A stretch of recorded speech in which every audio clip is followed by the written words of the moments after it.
So these are the diaries of a goat farmer, and today I'm going to take you through a week at the farm. Well, let's say 4 days, from Tuesday to Saturday. Can you see that goat? Can you see she's struggling to walk properly, struggling to keep balance? So this is actually the second day of treatment. So we diagnosed her with heart water and started some short-acting antibiotics. This was on Tuesday. So I will show you how she gets along in the next section. But on the same day, I was at the farm again, and I don't know, many of you in Zim, you would know that there is some heavy rains. So there was heavy rains, and this actually caused some flooding in some areas. And this goat house was full of water. So it happened at night, and I thank the guys at the farm because they quickly moved the goats out during the rains and actually moved them to another location. But there were heavy rains there. So we then decided to try and make a solution, and one of the solutions was to put stones like what you see there. We realized that the floor was not level, so we decided to put some stones in there so that we could raise up the floor, so that sometimes when this happens and it's not so much, the goats can have somewhere to stand. And goats don't like mud, so when you put stones like this, at least they won't be in contact with the mud. But can you see some of the kids there? I mean, these are like 3 months old, but can you see how big they're actually getting if you compare with their mothers, which are the hard Mashona type, small type goats? But you can see the kids at 3 months old. Can you see that kid there? They're actually big. Can you look at that? They're actually growing very well. We are so happy with this progress. So that was one of the solutions. Can you see the mother and the kid there? Kid is 3 months. The mother is probably 2 to 3 years old. So after putting stones, we also had to look at trying to decongest the goat house to reduce the density. So we have less bucks than males, so we decided to move the doors. And the other solution, the second one, was to actually put holes. Can you see that green slime? That means the water was getting up to that level because there was no drainage. So the water would come in through the windows, but it wouldn't have an escape route. So that was also making it worse. So we decided to just make holes in the walls just to make sure that the water can actually flow out. And as you can see, it's happening. Then the third one, can you see that black plastic? We decided now that each time that it starts to rain, we cover both sides so that the water doesn't actually go into the goat house. And as always, we never let the kids sleep with the doors. So there's that hole that we made, and it's amazing that the kids now know that when it's time after breastfeeding, they actually just go in there, jump in there themselves, and then they go to the next section. Why do we do this? Why don't we let them doors sleep with the kids? It's because it's easier to keep the kids' place clean than a place with so many goats. So we try and keep the kids in a place. We put concrete floors. We try and make sure that the guys, they sweep this floor every morning.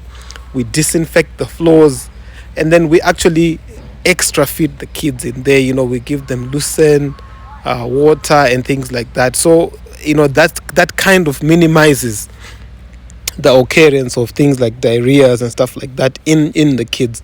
So that's why we actually just separate them and keep them in the next section. So let me just show you a picture of where they are staying in there. So right now they haven't swept, but they sweep every morning, and they keep it clean like that. But you can actually see that this is where we keep the kids, and they're quite happy. They're quite used to this kind of setup.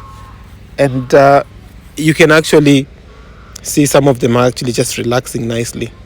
Now let me take you to the maize crop. So this is still Tuesday, the 25th 21st of February. Can you see the maize crop? So this is that crop that had that worm.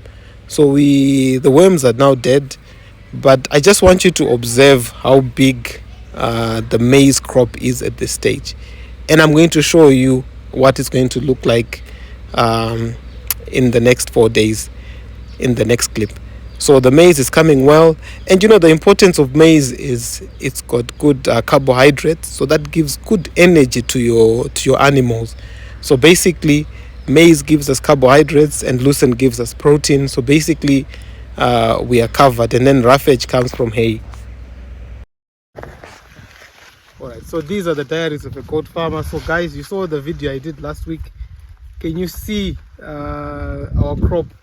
It's coming up now. Can you see the crop it's really coming up? And this is the difference 1 week makes. And remember, we put that powder. You can show them here. Corner, this is that powder. It's pink. So you can see that worm is gone now. So yeah, so we've got food security now for the year. So we're just waiting for the rains, putting top, and we are quite confident that, you know, God willing, things will be fine, and then we'll get a good crop. So remember the law of sowing and reaping. Whatever you sow, you reap. And that's one of our male goats. So we've also had an outbreak of diarrhea as well. Look, I'm not surprised, especially with the mud in that goat house that came through. So these are the older goats. You can see that there's diarrhea there. Can you see how the back looks like there? It shouldn't be wet like that.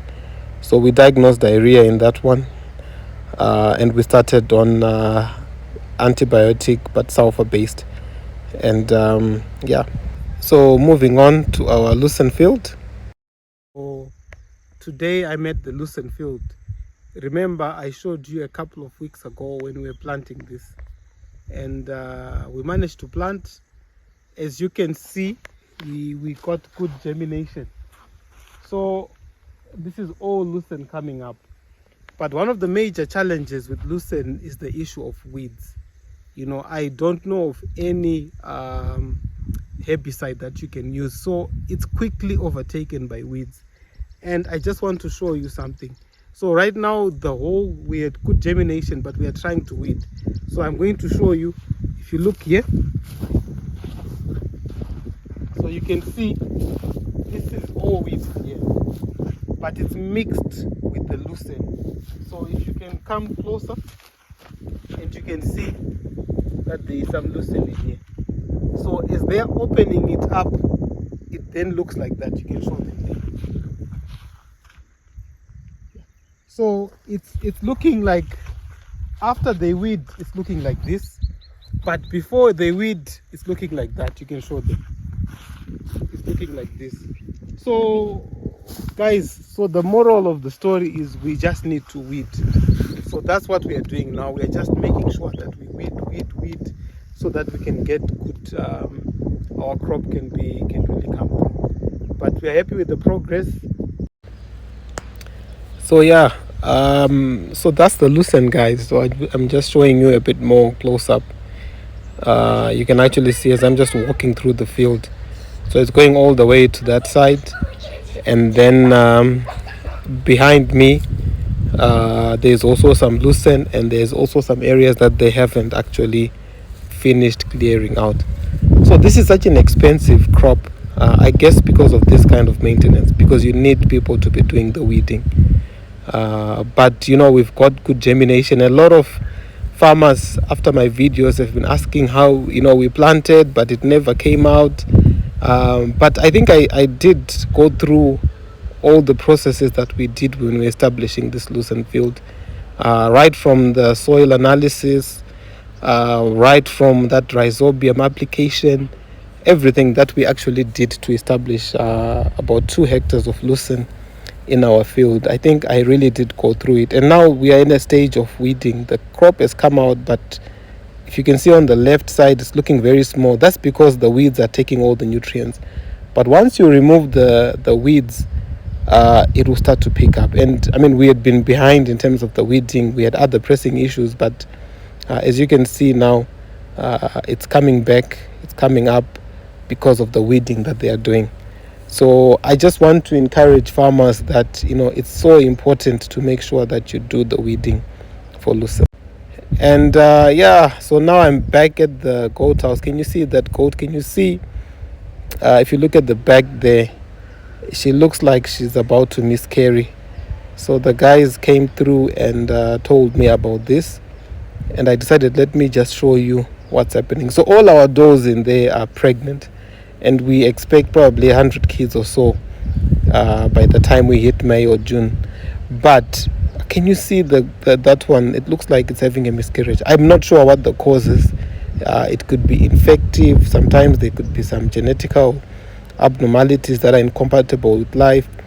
I'm not sure what the exact cause it or trauma, but we decide to just treat it as an infection. So we take out this long-acting oxytetracycline, and then we inject it because this one actually prevents some miscarriages that are caused by some infections, you know, within the placenta. So we take that one out, and just to help her, we also then decide to give some multivitamins. You know, these vitamins are so good for animals, so we decide to also give multivitamins and an antibiotic, and so that we see. It's important to always have medication at the farm. So guys, so this is the section now where we moved the females to. Can you see it's now much bigger and open? So one section is undercover, and then the other section there is not undercover. So basically the idea is, can you see?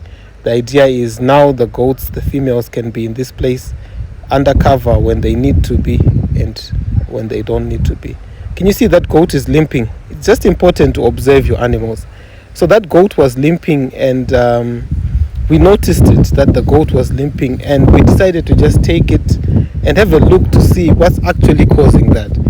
So let me just show you now. So we take her, we look, and I don't know if you can see inside there are some ticks in there. I don't know if you can see, it's a bit blurry, but yes, can you see there are ticks in there? And these are the ticks that can cause that heart water disease. So those are the ticks that are in there. So what we do is we take some tick grease, and then we actually apply it there. So the tick is supposed to die.